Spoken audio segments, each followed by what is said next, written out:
ঘোষণা করার জন্য। আমরা ধানের শীষের প্রতীকের জন্য আমরা প্রচারণা চালাই, কোন ব্যক্তির জন্য প্রচারণা চালাই না।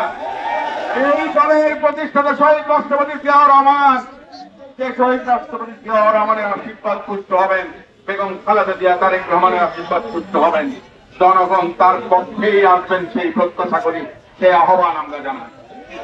সংগ্রামী সাথী বন্ধুরা, এই বক্তব্য দিয়েছিলাম তত্ত্বাবধায়ক সরকার ব্যবস্থা কায়েম হয়েছে এবং সেটা আগামী সংসদ নির্বাচন থেকে প্রযোজ্য হবে।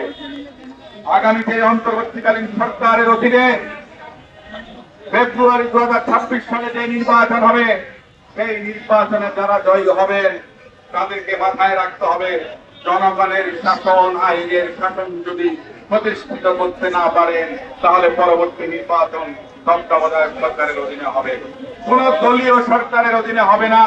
অতএব যারাই ক্ষমতায় আসুন, জনগণের শাসন, সুশাসন, সমস্ত প্রতিষ্ঠানগুলোকে প্রাতিষ্ঠানিকীকরণ, যেগুলো ফেসিস্টরা ধ্বংস করেছে সেগুলোকে নতুন করে চালু করা, বিচার বিভাগের স্বাধীনতা নিশ্চিত করা, জনগণের, মানুষের, সকল স্তরের জনগণের নাগরিকদের সুবিধা আদায়ের জন্য আগামী সরকার সচেষ্ট থাকবেন। কোন প্রকার স্বৈরাচারী হবার সুযোগ আর বাংলাদেশে কখনোই আসবে না।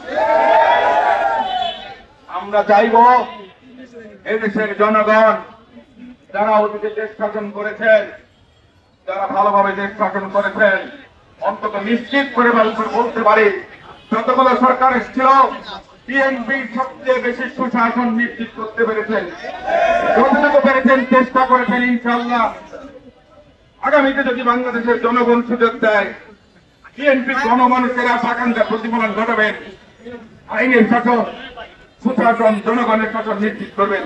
এই প্রত্যাশায় আমি শেষ করছি। আল্লাহ